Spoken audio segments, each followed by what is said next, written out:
They called her the poor girl before she even touched the mic. I heard it from the bleachers, not whispered, but tossed around like a joke. My stomach turned, but I couldn't move. She stood under that harsh gym light, clutching her old guitar, the one we found at a yard sale for $10. Her dress was secondhand, her shoes a size too big, yet she stood there anyway. The laughter rolled through the room, sharp and cruel, and I sat frozen, wondering if courage always had to look this painful. Ruby had been practicing that song for weeks, sometimes before school, sometimes after dinner, when the radiator clanged louder than her guitar. I used to listen from the kitchen, pretending to wash dishes just to hear her voice carry through the thin walls. It wasn't perfect. Her chords buzzed, her pitch cracked, but she sang with something I hadn't heard in a long time: belief. We didn't have much. Our little apartment sat above a laundromat that never slept. At night, the hum of machines became her metronome. Her guitar came from a yard sale. The man sold it for $10 because one string was missing. Ruby didn't complain. She fixed it herself with fishing lines, smiling like she'd just built something brand new. She said music made the small room feel bigger. When the school announced the annual Jefferson Middle Talent Show, she taped the flyer to the fridge. "I think I want to do it," she said, trying to sound casual. I looked at her hair pulled back. Sleeves rolled that spark in her eyes, and I knew she'd already decided. I warned her gently, "Those kids can be cruel." She shrugged. "Maybe, but I'll never know if I don't try." In the days before the show, our home turned into a rehearsal space. She'd practice between homework and dinner, her voice breaking between verses, always starting again. I stitched the small tear on the lavender dress we found at the thrift store. It wasn't new, but when she tried it on, she spun once and said, "This'll do." She never cared about how things looked. She cared about what they meant. The night before the show, I sat by her bed while she tuned the guitar. "You nervous?" I asked. She smiled soft and fearless, a little. "But Miss Parker says I don't need perfect things to be amazing." I didn't know then how much that sentence would matter. The next morning, the gym was packed. Glitter banners hung crookedly, the air thick with excitement and perfume. Kids posed for photos in shiny dresses and suits. Parents carried cameras like trophies. Ruby stood beside me, holding her guitar case with both hands. Her shoes, borrowed from her cousin, flopped slightly as she walked. Still, her chin was high. When her name was called, she squeezed my fingers once and whispered, "I'll be okay, Mom." I believed her. I wanted to. The gym smelled like floor wax and cotton candy, that strange mix of nerves and sugar that only school events seem to have. The bleachers groaned under the weight of parents and students' phones, ready to capture every moment. I found a seat near the back, close enough to see her face, but far enough that she couldn't see mine shaking. One by one, the performances went on: polished routines, bright costumes, rehearsed smiles. A girl sang a pop song with a band behind her. A boy juggled while his friends cheered. Every act got applause, laughter, a wave of support. And then the MC called the next name. Next up, Ruby Johnson. My daughter stepped into the light alone. Her lavender dress shimmered faintly under the stage bulbs, not because it was fancy, but because she stood tall. The gym fell quiet, but not the good kind. I heard a few whispers from the front rows. Someone snorted. Another kid muttered, "Oh, this should be good." The laughter spread like static. Ruby kept walking. Her guitar looked too big for her small shoulders. She reached the mic stand, adjusted it just like we'd practiced, and exhaled. From where I sat, I could see her knuckles white around the pick. I wanted to scream at them to stop, to tell those kids that courage looks different when you've never had anything handed to you. But I stayed seated, nails digging into my palms. She struck the first chord, a small, uneven sound. A few giggles erupted from the bleachers. My heart clenched. Ruby looked down, adjusted the tuning peg, and tried again. The second chord came smoother, but the laughter didn't stop. Someone whispered something, and another burst of snickering followed. For a second, I thought she'd walk off. Her shoulders trembled. The gym lights flickered against her face, catching the shimmer of unshed tears. She blinked hard, swallowed, and looked out into the crowd, not at anyone in particular, just forward as if searching for a point to hold on to. Then she took a breath, a long, steady one that made the microphone hum slightly. When she sang the first line, her voice cracked. I held my breath, but she didn't stop. Verse by verse, she found herself again. The crowd quieted, not out of respect yet, but confusion. Her voice, still fragile, began to fill the room. She sang about small apartments and starlight through broken windows, about holding on to dreams too big for her hands.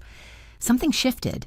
Even from the back, I felt it, that fragile kind of silence that happens when people realize they might have misjudged someone. I could see Miss Parker, her teacher, sitting 2 rows ahead.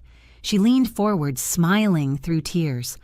Ruby closed her eyes, hands steady now, her voice climbing higher with every word.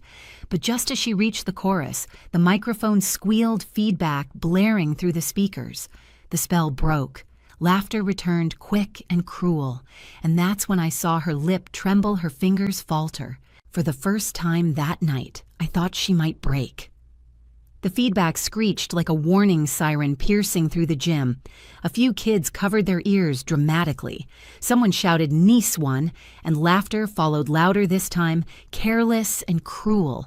I gripped the metal railing in front of me, the sound of it cold and biting against my palms. Ruby froze. Her shoulders rose and fell, her breath ragged.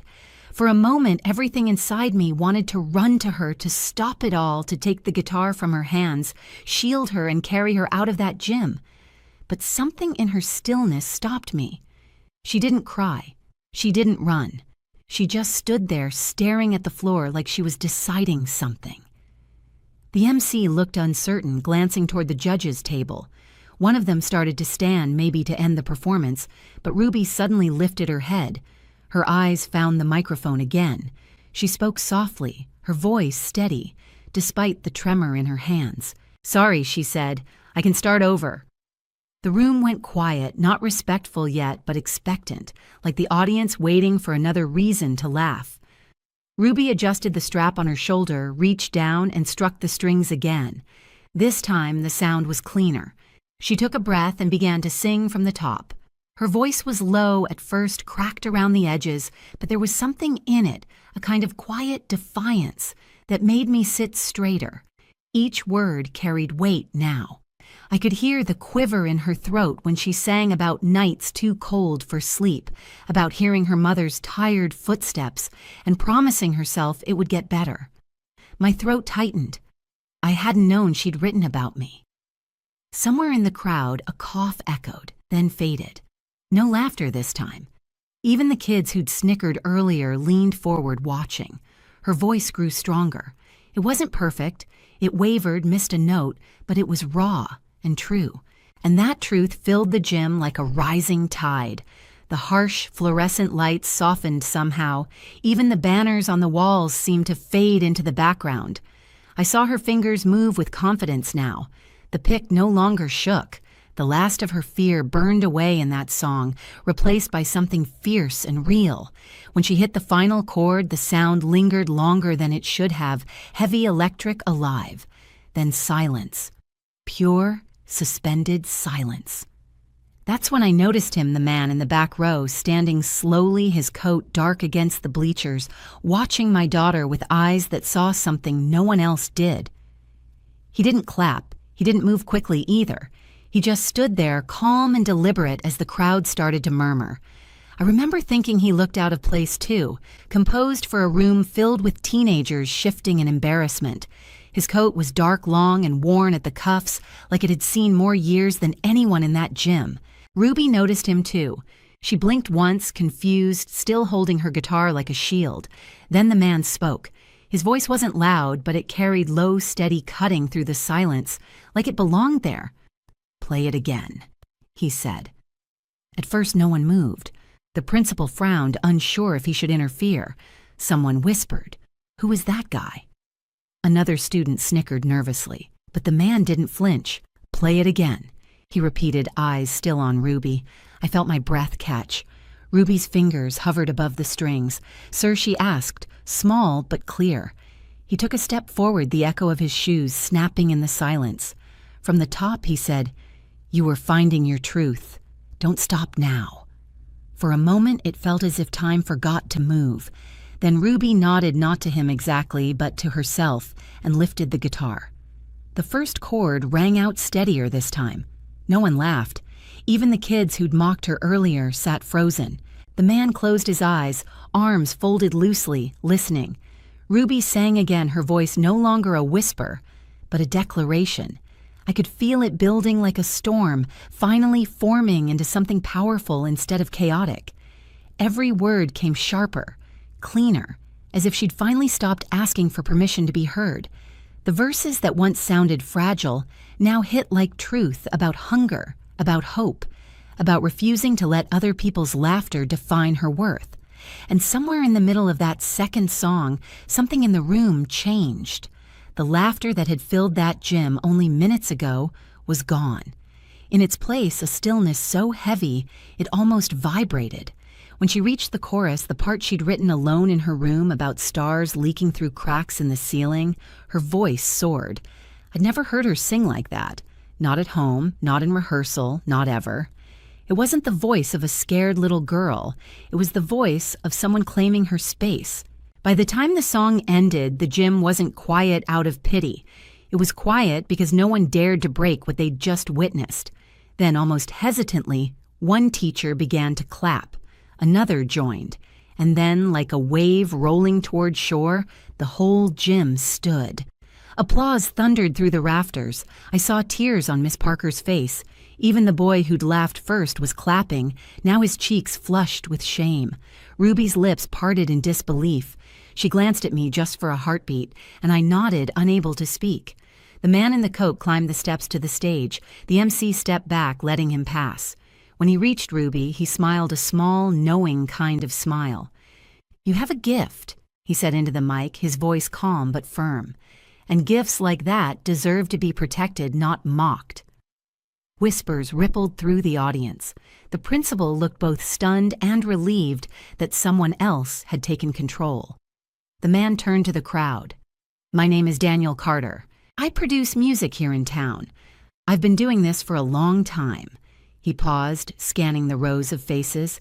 "I came tonight because I heard there was a girl who reminded me of myself." He turned back to Ruby. "I grew up with nothing too. Music saved my life, and I think it can save yours." Ruby stared, frozen. I don't have any money," she said softly, almost apologizing. Daniel smiled wider, shaking his head. "You've already paid," he said, "with your courage." The gym erupted again, this time louder. Not just applause, but cheers. People who'd mocked her moments ago were now standing on benches shouting her name. I saw one of the teachers wiping her eyes, another filming on her phone. Ruby's knees looked weak, but her smile grew until it filled her whole face. For the first time that night, she looked free. Daniel stepped aside, letting her take the mic one last time. She hesitated, then said into the microphone, "Thank you for listening." Her voice cracked on the last word, and the room answered with another wave of applause that shook the walls. When she walked off the stage, I met her halfway. She didn't say anything at first, just collapsed into my arms, still shaking. Her hair smelled like dust and nerves. I whispered, "You did it, baby." She pulled back, tears and laughter tangled in her breath. "I thought I was going to run. I know I said, but you didn't." Behind us, Daniel Carter waited. He handed her a business card, his tone gentle. "Come by the studio this week. Let's record that song properly." Ruby looked at me as if asking for permission. I nodded again, though my throat burned. "We'll be there." As we left the gym, people kept stopping her kids who'd laughed earlier, now offering compliments that sounded like apologies. "You were amazing," one girl said, eyes wide. Ruby thanked her quietly, polite as ever. Outside, the spring air felt cold against our skin. She held her guitar case tight to her chest as if it were something sacred. When we reached the car, she looked back at the glowing gym windows and whispered, "Did that really happen?" "Yes," I said, unlocking the door. "It did." She smiled, small and tired. "Then I guess I'm not the poor girl anymore." I turned toward her, brushing her hair behind her ear. "You never were," I said. "They just couldn't see it yet." She leaned her head on the window as we drove home, humming softly. The melody was the same one she'd played on stage, but now it sounded lighter, full of space, like she'd finally made peace with every cracked note, every broken thing that brought her here. And in that quiet drive through the dark streets of Jefferson, I realized something too. Maybe courage isn't about standing alone under bright lights. Maybe it's about staying when every instinct tells you to run and watching the world finally stop to listen. Within a week, Daniel Carter called. True to his word, he invited Ruby to his studio, a narrow space above a bookstore walls covered in faded gold records and scribbled lyrics. The air smelled like coffee and old vinyl. Ruby sat in front of the mic, her guitar across her lap, the same one that had once squeaked under gym lights. Daniel adjusted the mic stand, smiling. "Just sing it like you did that night," he said. "Don't chase perfect, chase honest." She nodded, took a breath, and began. I watched from the doorway, hands pressed together. The sound that came out was gentler than before, but it carried something new, quiet confidence. Every imperfection felt intentional, every crack in her voice a piece of truth. When the last note faded, Daniel didn't speak for a moment. Then he whispered, "That's it." They uploaded the song that same evening. Within days, messages started appearing. People from other towns saying they'd heard it, that it made them cry, that it reminded them of being overlooked and finding strength anyway. Ruby didn't brag. She just smiled and said, "Guess people listen when it's real." The next talent show came and went, but we didn't go back. She was busy writing another song this time about hope. And every night as I washed the dishes, I could hear her humming, steady, fearless, and finally free.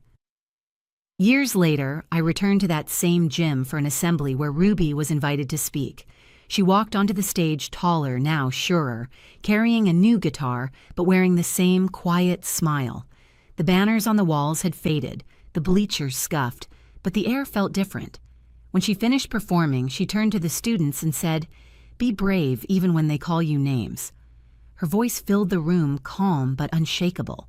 I felt tears rise, the same kind that burned the night she first sang there. Afterward, she signed her name on the backstage wall where performers leave their mark, then handed the marker to a shy girl clutching a borrowed violin. If you've ever watched someone you love get torn down, stand up for them. Speak kindness when the world chooses cruelty. You never know whose life you might change.